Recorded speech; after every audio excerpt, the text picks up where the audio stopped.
The story begins with the introduction of Charlie Bucket and his family, who live in a crooked little house in the shadows of the Wonka Chocolate Company.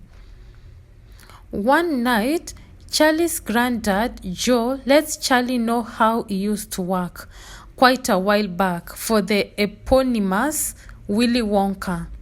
Wonka was a genius confectioner whose candies were so profitable to an extent that requests shot through the rooftop, and in the blink of an eye, he moved on from running a solitary corner store to building an enormous company 50 times the size of any others out there.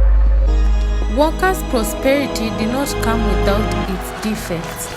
As far as one might be concerned, he needed to manage unusual clients. For example, an Indian ruler who charged